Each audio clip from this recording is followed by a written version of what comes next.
అందరికీ జై శ్రీరామ్. శ్రీ విశ్వవసునామ సంవత్సరంలో సింహరాశి యొక్క ఫలితములను తెలుసుకుందాము. సింహరాశి వారికి ఆదాయం 11, వ్యయము 2, రాజపూజ్యం 7, అవమానము 3.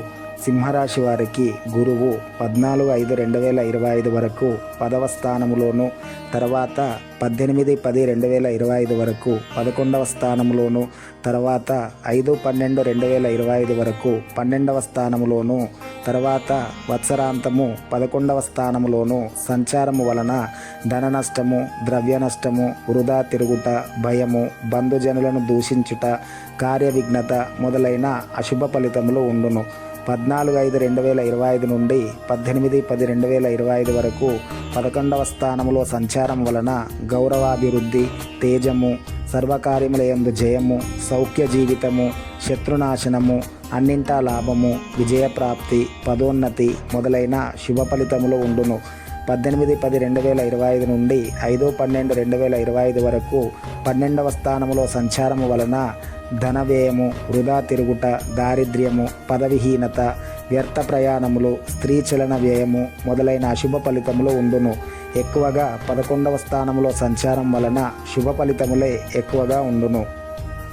శని వత్సరాంతము 8వ స్థానములో సంచారం వలన ప్రయత్న కార్యములు చెడిపోవుట, బంధుమిత్ర ప్రజా విరోధము, అనారోగ్యము, ధన నష్టము, ప్రాణభయము, ఆకస్మిక అపాయములు ఉండును.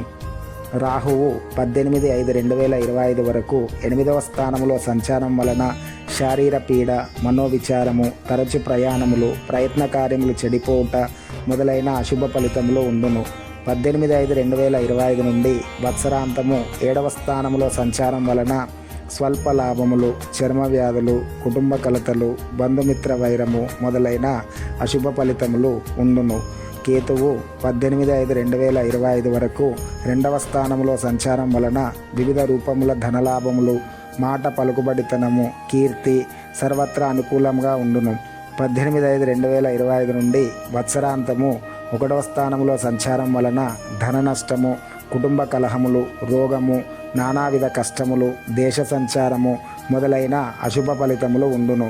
సింహరాశి వారు శని, రాహువు, కేతువు గ్రహములకు పరిహారం చేయించుకోవడం వలన కొంతవరకు శుభ ఫలితములు పొందగలరు. కన్యా రాశి యొక్క ఫలితములను మరి ఒక వీడియోలో తెలుసుకుందాము. మా వీడియోలు మీకు నచ్చినట్లయితే లైక్ చేయండి, షేర్ చేయండి.